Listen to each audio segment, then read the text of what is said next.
Student, I am Himanshu Mudgal. SST में history chapter 3 nationalism in India.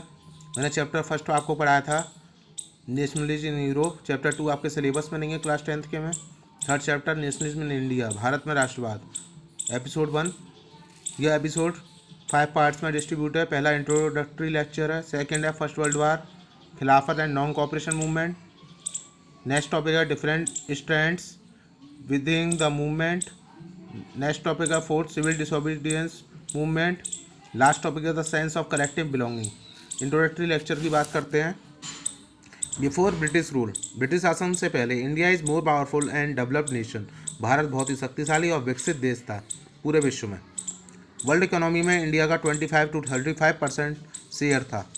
जब India में Gupta dynasty, Maurya dynasty, Delhi सल्तनत का रूल था, उसके बाद इंडिया में मुग़ल, सिख, मराठा ने रूल किया। जैसे जैसे इंडिया की पावर बढ़ने लगी वैसे वैसे अलग अलग फॉरेन कंट्रीज़ ने इंडिया में अपने पैर पसारना प्रारंभ कर दिया। जैसे कि भारत पर ब्रिटिशर्स ने रूल किया था। 1600 ईस्वी में ईस्ट इंडिया कंपनी के द्वारा ब्रिटिशर्स भारत आए थे। वो आए तो थे ट्रेड के लिए, व्यापार करने के लिए, लेकिन धीरे धीरे ईस्ट इंडिया कंपनी ने आर्मी बढ़ाना स्टार्ट कर दिया, जिसके कारण 1858 में बैटल ऑफ प्लासी के युद्ध में ब्रिटिशर्स ने बंगाल को अब कब्जा कर लिया, जिससे ब्रिटिश राज इस्टेब्लिश हो गए। उसके बाद इंडियन ने इंडिपेंडेंस के लिए कैसे फाइट किया, क्या क्या मूवमेंट चलाए और किसका मेन रोल था, वो आगे टॉपिक में पढ़ेंगे। नेक्स्ट टॉपिक है first world war, Khilafat and non cooperation movement. First world war first broke out in 1914। पहला विश्व युद्ध 1914 में स्टार्ट हुआ। India was under British rule. Bharat उस टाइम ब्रिटिश रूल के अंतर्गत था। वर्ल्ड वार की वजह से डिफेंस एक्सपेंडिचर ब्रिटिश आर्मी का बहुत इंक्रीज हो गया। युद्ध होता है तो आपको पता है कि खर्चा भी बहुत बढ़ते हैं। जब खर्चा बढ़ गया तो इनकम टैक्स वाज इंट्रोड्यूस्ड। लोगों पर लगने वाले इनकम टैक्स को बढ़ा दिया गया। कॉटन ड्यूटीज़ पर इंक्रीज, कस्टम ड्यूटीज़ पर इंक्रीज, कस्टम ड्यूटी व्यापार पर जो टैक्स लगता है उसको बढ़ा दिया गया। 1918 तक प्रत्येक वस्तु के प्राइस पहले से डबल हो गए। और तो और बहुत सारे यंग इंडियन वेजर्स को ब्रिटिश आर्मी के साथ वार में लड़ने के लिए विवश भी किया गया, और कई जगह भारत में जो फसल थी वो बर्बाद हो गई, जिससे क्या हुआ, भोजन की कमी पैदा हो गई। जब 1918 में वर्ल्ड वार ख़त्म हो गया तो सबको आशा थी कि सब कुछ पहले जैसा हो जाएगा, लेकिन ऐसा कुछ नहीं हुआ। यह वही समय था जब महात्मा गांधी ने नेशन वाइड सत्याग्रह का आइडिया स्प्रेड किया, पूरे भारत में सत्याग्रह का विचार फैलाया। Mahatma Gandhi come back to India. Mahatma Gandhi वापस आए 1915 में Bharat. He introduce this concept during this stay in South Africa. उनने अपना जो ये सत्याग्रह का जो मूवमेंट के बारे में आइडिया फैलाया था वो साउथ अफ्रीका में रहने के दौरान फैलाया। इंडिया में आने के बाद उन्होंने छोटे छोटे ज़िलों में ये आइडिया स्प्रेड करना स्टार्ट कर दिया। ही ऑर्गेनाइज सेवरल सत्याग्रह। उन्होंने कई सत्याग्रह आंदोलन स्टार्ट किए।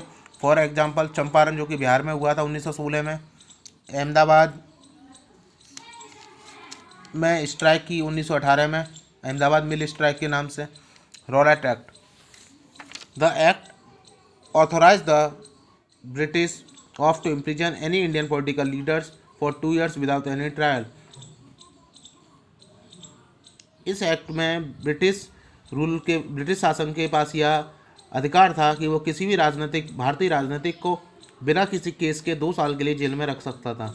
इस एक्ट के विरोध में गांधी जी ने नेशन वाइड स्ट्राइक स्टार्ट कर दी, जो कि 1919 की घटना है, जिसका नाम था रॉलेट सत्याग्रह।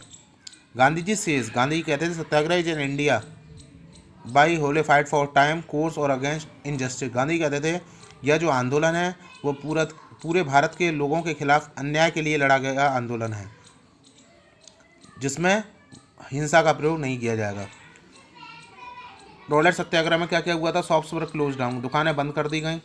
रैलीज पर ऑर्गेनाइज, रैलियों को ऑर्गेनाइज किया गया। पीपुल वांट टू स्ट्राइक, लोग वेंट टू स्ट्राइक, लोग हड़ताल पर चले गए। इस पूरी सिचुएशन को कंट्रोल करने के लिए ब्रिटिश गवर्नमेंट ने मार्शल लॉ लगा दिया। जनरल डायर टू कमांडेड, इसका कमांडर जनरल डायर को बनाया गया। जलियांवाला बाग मास्कर की बात करते हैं। ऑन द डे ऑफ 13 अप्रैल 1990, 1919 13 अप्रैल की घटना है। बैसाखी होती है 13 अप्रैल को। बैसाखी का मेला लगा हुआ था अमृतसर के जलियांवाला बाग में। General Dyer order to close all exit gates. General Dyer ने जलियांवाला बाग के सारे निकलने वाले गेटों को बंद करा दिया। He open fire on the crowd, और ने भीड़ पे गोली बरसाना चालू कर दिया। हंड्रेड्स ऑफ इंडियन डाइड, जिसमें सैकड़ों भारतीय लोगों की मौत हो गई। गवर्नमेंट रिपोर्ट कहती है कि 350 इंडियन को मारा गया और 1200 इंडियन लोग घायल हो गए। ब्रिटिशर्स का ऐसा करने का केवल एक ही मकसद था, ब्रिटिशर्स के लिए इंडिया वालों के मन में डर पैदा करना, जिसकी वजह से फ्यूचर में वो कोई आंदोलन ना कर पाएँ। Indian started to attack the government building. इस घटना से नाराज़ होकर भारतीय लोगों ने ब्रिटिश बिल्डिंग पर अटैक करना स्टार्ट कर दिया। This violence forced Gandhi to stop the movement. इस हिंसा के कारण गांधी जी ने आंदोलन को बीच में ही छोड़ दिया, बंद कर दिया। गांधी जी ने एक बुक लिखी जिसका नाम था हिंद स्वराज। उसमें उनने कहा है कि ब्रिटिश इंडिया में रूल कर रहे हैं क्योंकि इंडियन उन्हें ऐसा करने दे रहे हैं। अगर इंडियन उनका सहायता करना बंद कर दें, कोऑपरेट करना बंद कर दें, तो ब्रिटिश 1 साल के अंदर ब्रिटिश रूल खत्म हो जाएगा। ये सोचकर गांधी जी ने नॉन कोऑपरेशन मूवमेंट का प्लान बनाया है। गांधी जी चाहते हैं कि सभी इंडियन मिलकर इसमें हिस्सा लें। नॉन कोऑपरेशन मूवमेंट के बारे में अब अगले एपिसोड में बताएंगे। Thank you, have a nice day. मेरी वीडियो को लाइक करें, शेयर करें, सब्सक्राइब करें और नोटिफिकेशन प्राप्त करने के लिए बेल आइकन पर क्लिक करें। Thank you, have a nice day.